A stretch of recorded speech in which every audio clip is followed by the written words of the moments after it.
વ્રજવાણીથી શરૂ થયેલી કિસાન અધિકાર પદયાત્રા આજે લાકડિયા ખાતે પહોંચી હતી, જ્યાં મોટી સંખ્યામાં ખેડૂતો અને સમર્થકો જોડાયા હતા। યાત્રા દરમિયાન ખેડૂતોના હક અને અધિકાર માટે અવાજ ઉઠાવવામાં આવ્યો। આ પ્રસંગે પાલભાઈ આંબલિયાએ સરકાર પર આકરા પ્રહારો કરતા ખેડૂતોના પ્રશ્નોનો તાત્કાલિક ઉકેલ લાવવાની માંગ કરી હતી। આયોજકોના જણાવ્યા મુજબ પદયાત્રા આવતીકાલે શિકારપુર ખાતે પહોંચશે, જ્યાં ખેડૂતોને સંબોધતા જાહેર કાર્યક્રમનું આયોજન કરવામાં આવશે। Report by Avesh Rana, crime patrolling news બચાવ। વ્રજવાણીથી દ્વારકા રાક્ષસી મહાકાય વીજ કંપનીઓ જે ગુજરાતને અજગર ભરડો લઈ રહી છે। આમ જોઉં તો દ્વારકા, જામનગર અને કચ્છ દરિયા કિનારામાં છે અને દરિયામાંથી જાણે મોટો રાક્ષસ નીકળી અને આખા ગુજરાતના ખેડૂતોને આમ ભરડો લઈ અને ખાઈ જવા માગતો હોય ને એવી રીતે આ વીજ કંપનીઓ છે એ ખેડૂતો ઉપર હાવી થઈ રહી છે। અને અત્યારે આપણે જ્યાં બેઠા છીએ આ લાકડિયા ગામ બાજુમાં શિવલખા, ત્યાં જે મોટું સબસ્ટેશન છે ત્યાંથી ઓછામાં ઓછી 50-60 લાઈનો, અત્યારે 20 લાઈનો તો ત્યાં છે જ ઓલરેડી, હજી બીજી 40-50 લાઈન નીકળે એવી શક્યતાઓ છે। અને આજે મને શિવલખાના ખેડૂતો મળ્યા તો એણે પણ કહ્યું કે અમારે અહીંથી પાવર ગ્રીડની લાઈન નીકળી છે, સ્ટરલાઇટની લાઈન નીકળી છે, હવે અદાણી અંબાણીની લાઈનો આવે છે, અગાઉ લાઈનો નીકળી છે, એમાં અમુક ખેડૂતોને તો વળતર બિલકુલ ₹1 મળ્યો નથી અને અમુકને મળ્યું છે તો નજીવું મીટરના 100 રૂપિયાના ભાવે વળતર આપ્યું છે અને એ 100 રૂપિયાના 25% જે આપવાની વાત છે કોરિડોરમાં, તો માત્ર 25 રૂપિયા મીટરના સરકારે આપ્યા છે। એટલે આ જે આખી લડાઈ છે એ સરકારને અમે સૌથી પહેલાં ગાંધીનગર જઈ અને હજારો ખેડૂતો ટ્રેક્ટરો લઈને ગયા હતા અને સરકારને અલ્ટિમેટમ આપ્યું હતું। સરકાર શાનમાં ના સમજી એટલે અમે તો ખેડૂત છીએ, ખેડૂતના દીકરા તરીકે રાત્રે સૂતા પહેલાં ભગવાનને યાદ કરીએ, ઉઠીને ભગવાનને યાદ કરીએ। સરકાર જો ન સમજે તો અમે દ્વારકાધીશને પ્રાર્થના કરવા જઈએ છીએ, દ્વારકાધીશની ધજા માથે ચડાવીને કે હે કાળિયા ઠાકર, અમે તો ખેડૂત છીએ, અમે તારા દ્વારે આવીએ છીએ અને આ સરકારને સદબુદ્ધિ આપ। અને જે 2013માં મનમોહનસિંહ સરકારે કાયદો કર્યો હતો કે માર્કેટ ભાવનું 4 ગણું વળતર આપવામાં આવે, આવો સરકાર ગુજરાત સરકારે કાયદાનો અમલ કરે, જેમ રાજસ્થાન સરકારે એ કાયદાનો અમલ કરી અને રાજ્ય સરકારે કાયદો બનાવ્યો છે, તો ગુજરાત સરકાર શું કામ ના બનાવે? જો સરકારે ના કરવું હોય તો માસિક ભાડું એક થાંભલાના 50,000 રૂપિયા કંપનીઓ પાસેથી અપાવડાવે। જો એ ના કરવું હોય તો એક થાંભલાના એક હારે 2 કરોડ રૂપિયા આપી દે। આ અમારી માંગ છે। અને હારે આના કરતાં મહત્ત્વની અને મોટી માંગ અમારી એ છે કે દર વર્ષે ગુજરાતમાં શોર્ટ સર્કિટ થવાના કારણે, વીજ તાર તૂટવાના કારણે, થાંભલો પડવાના કારણે ગુજરાતમાં ઓછામાં ઓછા 25થી 30 ખેડૂતો આના કારણે મૃત્યુ પામે છે। જવાબદાર કંપનીઓ સામે કોઈ એક્શન લેવામાં નથી આવતા।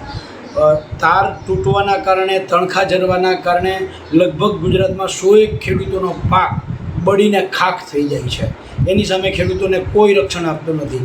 એટલે અમારા જીવના જોખમ, અમારા પાકના જોખમ સામે સરકાર એક પોલિસી એવી બનાવે કે આ વીજ કંપનીઓ એનું પ્રીમિયમ ભરે, એ પછી સરકારની જેટકો હોય, PGVCL, MGVCL, DGVCL, UGVCL હોય કે અદાણી અંબાણી NTPC જેવી, સુઝલોન જેવી ખાનગી કંપનીઓ હોય, આ કંપનીઓ ખેડૂતોના જે ખેડૂતના ખેતરમાંથી તાર નીકળે, જે ખેડૂતના ખેતરમાંથી થાંભલો નીકળે, એનું પ્રીમિયમ આ કંપનીઓ ભરે।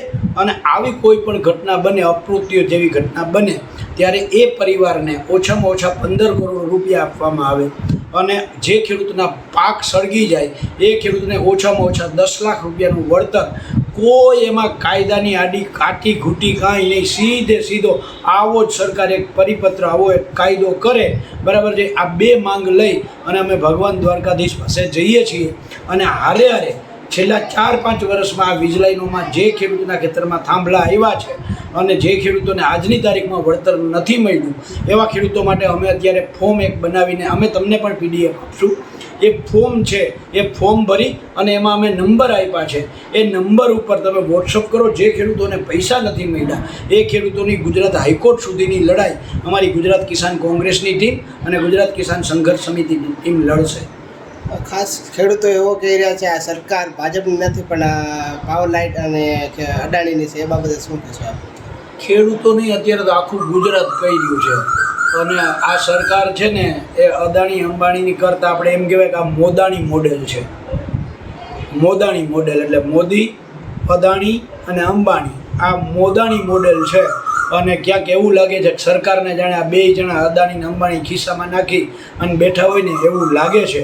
એટલે તો તમે જો વાંઢિયામાં જે રીતે બહેનોને ઢૈસડી, ત્યાં દ્વારકામાં કોલવામાં બહેનોને જે રીતે ઢૈસડા, દ્વારકાના લાલુકામાં જે ભાઈના ગળે હાથ નાખ્યો પોલીસે અને ગળું દબાવવાનો પ્રયત્ન કર્યો, જેતપુરમાં જેવી રીતે બહેનો સાથે અત્યાચાર થયો, જેતપુરમાં છેલ્લા આજે 10 દિવસ જેતપુરમાં છેલ્લા 10 દિવસથી ખેડૂતો આમરણાંત ઉપર બેઠા છે.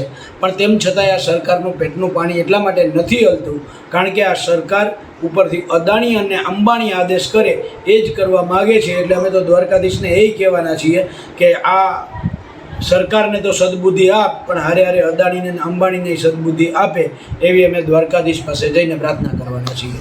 ખેડૂતો ઘણીવાર ન્યાય માટે લડત કરતા હોય છે અને એમાં ખોટી ફરિયાદો દાખલ થતી, એ બાબતે શું કહેશો? બહુ સ્પષ્ટ છે. જો અત્યારે જ હમણાં જ મને દ્વારકાના હળમતિયા ગામમાંથી ફોન હતો. કોઈ કંપની એના ખેતરમાંથી ડમ્ફરો કાઢ્યા, એટલે એના હેવી વ્હીકલો કાઢ્યા અને એના કારણે ખેડૂતની જે પાઇપલાઇન હતી એ ખતમ થઈ ગઈ. તો કંપનીવાળા એક નાની એવી અરજી કરે અને પોલીસ એ તાત્કાલિક એના ખેતરે પહોંચી જાય છે. પણ પોલીસ જ્યારે કલેક્ટરોએ હુકમ કરે જે 67 મીટરના કોરિડોરનો કરે છે અને કંપની આખા ખેતરને ખૂંદે છે. કોઈ ખેડૂત જ્યારે કંપની વિરુદ્ધ ફરિયાદ કરવા જાય ત્યારે એક પણ કંપની વિરુદ્ધની ફરિયાદ આ પોલીસ લેતી નથી. તો જે ખેડૂતો કહે છે એ બહુ સ્પષ્ટ અને સાચું જ છે, એમાં કોઈ શંકા જેવું જ નથી. ખાસ કાલે તો શિકારપુરમાંથી આપની યાત્રા પહોંચવાની, એ બાબતે ખેડૂતોને શું અપીલ કરશો? હું શિકારપુર, જંગી, આંબલિયારા, વાંઢિયા, લાકડિયા, શિવલખા આ બધા જ ગામો એવા છે કે અહીંયા લગભગ મોટા ભાગના ખેડૂતોના ખેતરમાંથી લાઈનો નીકળી છે, આવનારા દિવસોમાં નીકળવાની છે. અને જે લાઈનો નીકળી છે એમાંથી જંગી, આંબલિયારા, શિકારપુર આ ગામોમાં તો એવું છે કે અગાઉ આ પાવર ગ્રીડ કંપનીના અધિકારીએ લેખિતમાં એને આપેલું છે કે તમને 32 લાખ મળશે, 35 લાખ મળશે, 40 લાખ મળશે, 50 લાખ મળશે. હવે અત્યારે એ જ કંપનીના માણસો પાછા એમ કહે છે કે એ અમારો અધિકારી જે હતો ને એનો મગજ બરાબર નહોતો એટલે આવું લખીને આપ્યું છે. તો મારે એ કંપનીને પૂછવું છે, પાવર ગ્રીડ તો અર્ધ સરકારી કંપની છે, તો મગજ જેનો બરાબર ના હોય એટલે મેન્ટલ માણસ હોય એને તમે કંપનીમાં કેવી રીતે નોકરીએ રાખ્યો હતો? એટલે કંપની અત્યારે ખેડૂતોને પૈસા ન દેવા પડે એટલે એના અગાઉ જે અધિકારી હતો એણે ખેડૂતોને લેખિત એસ્ટિમેટ આપ્યું છે. આ એસ્ટિમેટ તમારો મેન્ટલ અધિકારી હોય એને આપ્યું હોય તોય તમારે એ મેન્ટલ હોય, હું કહું છું એ મેન્ટલ હોય અને લેખિત આપેલું છે, કંપનીએ આપેલું છે. કંપનીએ એને ઓથોરિટી આપેલી હતી અને એ ઓથોરાઇઝ અધિકારીએ, કંપનીના ઓથોરાઇઝ અધિકારીએ એ લેટર આપ્યો છે. તમારા મેન્ટલના બાના ના ચાલે, એ ખેડૂતોને રૂપિયા આપવા જ પડે. એટલે લાકડિયા, શિવલખા, જંગી, આંબલિયારા, શિકારપુર આવા તમામ ગામોના ખેડૂતોને કહેવા માગું છું કે તમને જે પૈસા નથી મળ્યા એવા ખેડૂતો પણ આવો, જે ખેડૂતોને આવું લખાણ મળ્યું છે એવા ખેડૂતો પણ આવો. અને આવનારા દિવસોમાં આ બધા જ ગામોમાંથી ઓછામાં ઓછી 30, 40, 50 લાઈનો નીકળવાની છે. તો આ ભવિષ્યની આપણી લડાઈ છે. માત્ર શિકારપુર જ નહીં, દ્વારકા સુધી આવો અને આપણે તો ભગવાન દ્વારકાધીશની ધજા માથે ચડાવીને જવાનું છે. તો બહેનોને પણ કહું છું કે દ્વારકા સુધી આ યાત્રામાં જોડાઓ એવી આપ સૌને બે હાથ જોડીને અપીલ કરું છું, આહવાન કરું છું, હાકલ કરું છું. જય દ્વારકાધીશ.